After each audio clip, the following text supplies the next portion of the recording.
Hello everyone. While discussing about today, I start my lecture with the new liberal perspective in social policy formulation. While discussing about the political environment, and in my previous lectures, I had discussed about the political environment, the political culture, and how the role of unofficial and official actors play in the formation of policies and how do they influence. So today, I will talk about the new liberal perspective in social policy formulation. However, this new liberal perspective, they had certain advantages, but more of it related to criticism also, because though it has elicited economic growth and economic development, but down the line it had tried to further pushed away the marginalized and the vulnerable populations into poverty and unequal distribution of income and wealth.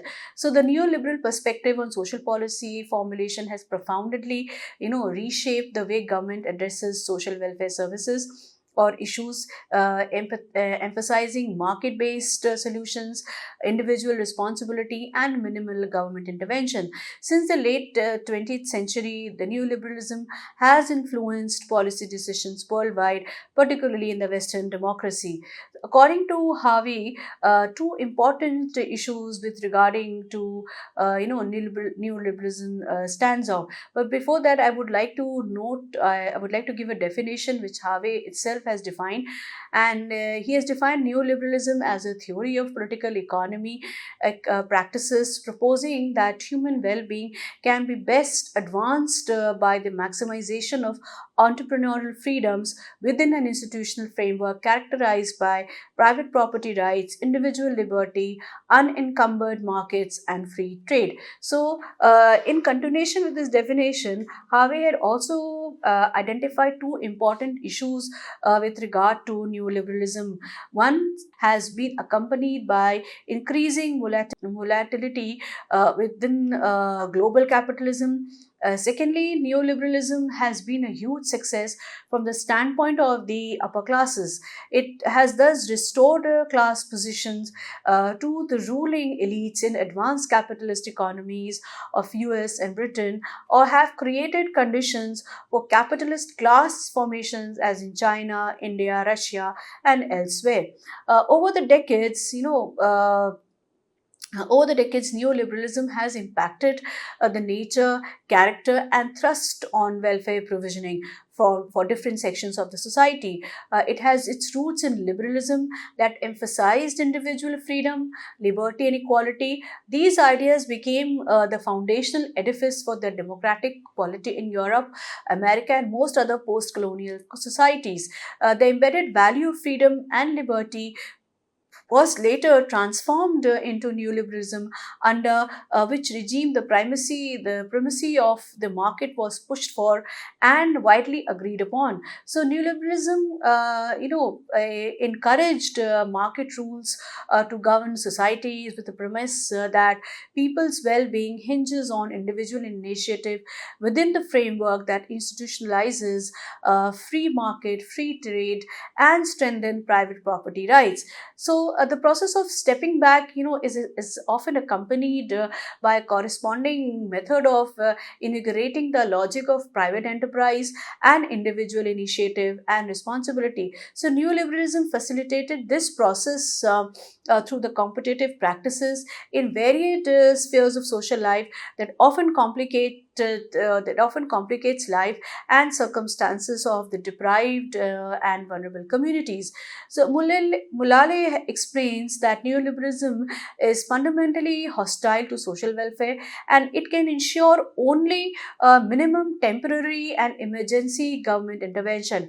Stuart Hall also considered it as a construction of a new form of capitalist hegemony whose ambition, depth, degree of break with the past, variety of sites being colonized, impact on common sense, and a shift in the social architecture. With extensive poverty and the wide ranging practices of social exclusion in India, the rationality of competition in the market's domination has adverse implication for the informal sector workers. So there is enough evidence to suggest that the market mechanisms has not been equitable, inclusive, and level playing field for the different vulnerable communities. Neoliberalism and its, if I discuss about neoliberalism and its core principles, it is, as I mentioned earlier, that it is an economic and political ideology that advocates for free market capitalism, privatization, deregulation, and a reduced role for the state in economic and social matters. So, this perspective views the individual as a primary agent of economic and social activity, responsible for their own success or failure. So, neoliberals argue that market competition leads to efficiency and innovation, ultimately benefiting society as a whole. But the government intervention in this view is seen as inherently inefficient, distorting markets and creating dependency among individuals who might, otherwise thrive in a free market environment. However, there are certain core principles of it. First is in economic liberalization. Although neoliberalism had created, or it ventured into economic liberalization, like removing trade barriers, reducing taxes, and decreasing government regulation to promote competition and growth. It also took note of, or rather, it advocated for privatization of public services, shifting services like healthcare, education, and welfare from public to private control, with the belief that private entities are more efficient than individual responsibility, emphasizing personal responsibility over collective welfare, viewing welfare as a temporary safety net rather than the long term solution. For them, the neoliberals, they had urged, or they said, have emphasized more on achievement institutional model of social policies. They said that individuals, the responsibility lies on his own, or rather it focuses on the residual welfare model also, where first it is the individual himself who is responsible for his actions, and he should be held accountable and responsible whatever he can to change his discourse. In fact, welfare should be only provided to him when all the channels of resources like family and market have exhausted or failed. Then minimal government intervention, limiting government roles in economic and social sectors under the belief that too much intervention would lead to dependency and inefficiency. Neoliberalism and economic reforms in India. The neoliberal shift in India began in earnest with the economic crisis of 1991, which forced the government to open up the economy under pressure from the International Monetary Fund and the World Bank. The economic reforms that followed emphasized liberalization, globalization, and privatization. The core principles of neoliberalism, promoting free market mechanisms, reducing state intervention, and fostering competition, were integrated into India's economic policies. So, in neoliberalism in India primarily focused on, economic liberalization, like reducing import tariffs, encouraging foreign direct investments, and deregulating industries to create a competitive market environment, privatization of public enterprises, selling or outsourcing state-owned enterprises to private companies, to reduce fiscal burdens and increase efficiencies, reduce public expenditure, emphasizing fiscal discipline and reducing government spending on welfare to control deficits. While these reforms led to substantial economic growth, they also marked a shift in the government's role in social policies, moving from a provider of social welfare to a facilitator of market driven solutions. However, the neoliberal influence on social policy in India had a mixed impact. As the government increasingly prioritized policies that aligned with the market principles rather than direct welfare provisions. Like if you talk about the healthcare privatization, and in the area of healthcare privatizations and the emergence of dual systems, neoliberalism has spurred the growth of private healthcare in India. leading to a dual healthcare system where private and public provider coexists.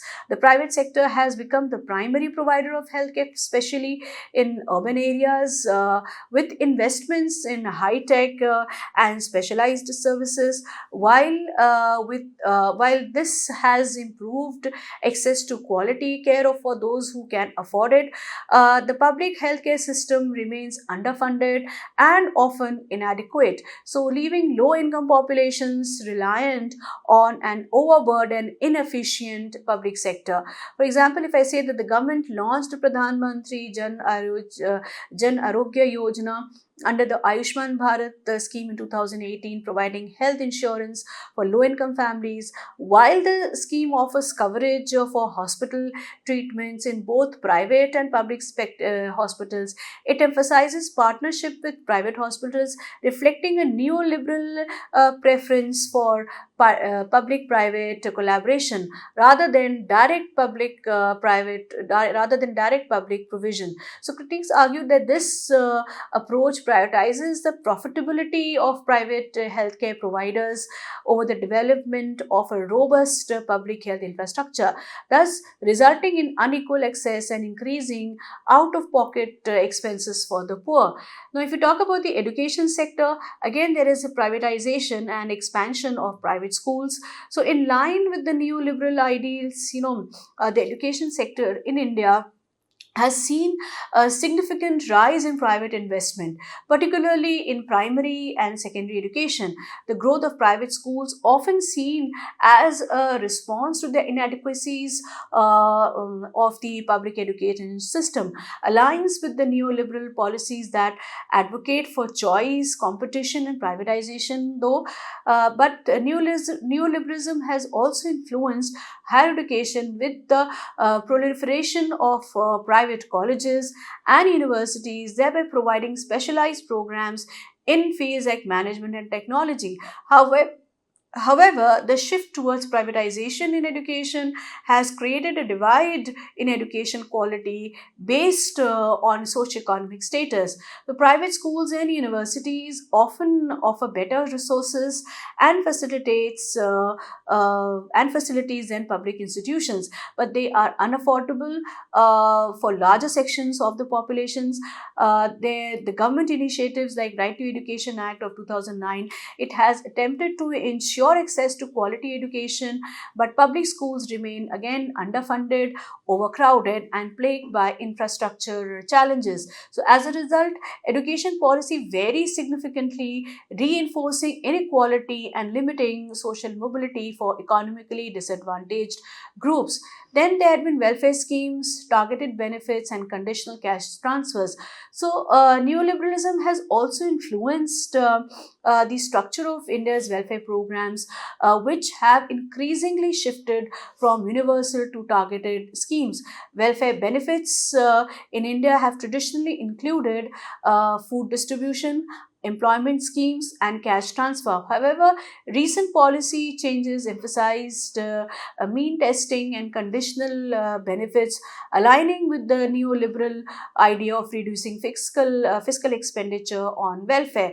If I talk about Mahatma Gandhi National Rural Employment Guarantee Act, Manrega, is one example of a social policy rooted in direct welfare provisions, but it has faced certain budget cuts and inconsistent implementation under the neoliberal framework. So, there are additional schemes like the direct benefit transfer program, which transfers subsidies and payment directly to beneficiaries, also reflects a neoliberal preference for minimal government involvement. So, these targeted programs aims to improve efficiency and reduce leakages, but often exclude vulnerable individuals who lack the necessary identification or bank access, undermining inclusivity and comprehensive welfare coverage. There are certain implications. If you talk about the implications of neoliberal social policies in India, the neoliberal approach to social policy in India has had both positive and negative effects. While economic liberalization has contributed to growth and improved access to private services for some, it has also regulated, it has also resulted in significant social and economic inequalities with limited benefits reaching the marginalized communities. If you see that neoliberal policies, social policies have fostered a competitive market driven society, but they have also strained social cohesion and exacerbated the gap between the rich and the poor. The neoliberal approach to social policy has led to positive and negative, but since it has widened the gap between the rich and poor through growing inequality and social exclusion, one of the most significant criticisms of neoliberal policies is that they have increased economic inequality in India. Wealth and income disparities have grown as privatization and market driven policies favor those with financial means, leaving poorer populations with limited access to quality services. So, inequality in healthcare and education quality driven by privatization has created a situation where only those who can afford it benefit from high quality services, while marginalized groups remains undeserved. Then there is the erosion of public sector. The neoliberal, since the neoliberal approach, it emphasized more on privatization, and which has ultimately led to the erosion of public sector in both healthcare and education and other means of social welfare and social provisions. So the lack of investment in public institutions means that they often struggle to meet the needs of the population, creating a cycle where people are increasingly forced to rely on private providers. This trend undermines the ability of the public sector to serve as a safety net for the most vulnerable populations, contributing to a more stratified society. Then there is an increased economic insecurity. With reduced government intervention in social welfare, individuals faced greater economic insecurities in the neoliberal framework. In areas like healthcare, where out-of-pocket expenses are high, individuals without access to private assurances are vulnerable to financial distress from medical expenditures or from medical costs. Similarly, the focus on workforce and conditional cash transfers in welfare schemes created an uncertain support system, making it difficult for individuals to achieve long term economic stability. Then there, in fact, the new liberal perspective, it has reshaped social policy formulation in India by promoting privatization, thereby reducing government spending and emphasizing more on individual responsibility. While these policies have contributed to economic growth and expanded access to certain services, they have also deepened inequalities and strained the public sector's ability to deliver essential social services. So, neoliberal social policies in India have created a dual system in which quality services are accessible to those who can afford them, while marginalized populations face economic insecurities and limited access to healthcare, education, and welfare benefits. The shrinking role of the public sector, reducing government abilities to provide welfare for the citizens, and withdrawal of public and social services for the marginalized community are some of the important issues, or some of the important highlights that demonstrate that how the process of new liberal globalization has impacted public policy and community projects of community development in Indian context. So moving forward, the policy makers in India, they face the challenge of balancing market driven growth with inclusive social policies that would address inequalities and strengthen the sector's capacity to provide essential services for all citizens. In fact, the neoliberal approach has shown its limitations in meeting the complex social needs of India's diverse population, highlighting the need for a more balanced model that combines economic efficiency with social equity. On one hand, the fruits, if you say that on one hand, the fruits of economic growth are enjoyed by a section of the middle class and the rich, the educated and privileged sections of the society who manage to accumulate an adequate wealth and income. On the other hand, neoliberalism has produced a massive amount of economic inequality, insecurity, unemployment, and underemployment, casualization, informalization, greater labor exploitation, and and lax version of Factory Act implementations. So, with the embracement of neoliberal policies in the 1990s, the progressive community practice that took sides with the poor, vulnerable, and marginalized face severe challenges in India. At the concluding part, I would like to say that as of today, there are two parallel processes in the Indian context. The rolling back of state from core welfare responsibilities in health, education, employment protection, and other crucial areas, and the rolling out or embedding of neoliberalism by advancing insurance-based social protections that constitutes citizens as a consumer of services. While the earlier ideals of liberal political and economic conception guided and facilitated the trajectory of the welfare state and institutionalized governmental responsibilities, provided an emphasis on social citizenship, neoliberalism altered the relationship between the individual, the market, and the state.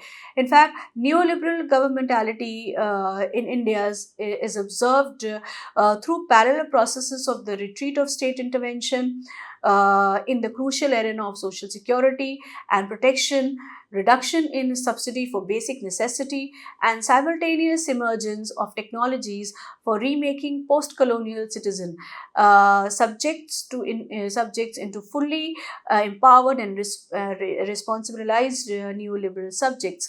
Under neoliberalism, the social structure of accumulation facilitated tax cuts for wealthy individuals, shifted social responsibilities away from government, and favored deregulation, weakened consumer and environmental protection, and lowered labor costs. This survival of the fittest approach to social functioning transformed welfare policies and led to severe trouble for the marginalized communities. So, the process of collective mobilization for accessing essential services and ensuring rights and entitlements face tremendous obstacles due to the state and market nexus. So you could see, as it is evident from these from this lecture and from the presentation, that the neoliberal, though they have created advantages, means and method and processes for a certain section of the population, and though in during when it was adopted in 1990 1991, at that time India was grappling with poverty. It was grappling with it lacked modern means and technological advancement, and the drain, there was the wealth drain of Indian resources due to the exploitations of the Britishers. Thus, we in order to tackle those challenges, neoliberal reforms were taken up in 1991, and where the privatization, liberalization, globalization was given due significance and importance, although it had created and it had elevated the economic structure and strengthened the GDP of the nation by building up, by privatizing, by through privatizations and foreign direct investments, and with the advent of structural adjustment programs which was initiated.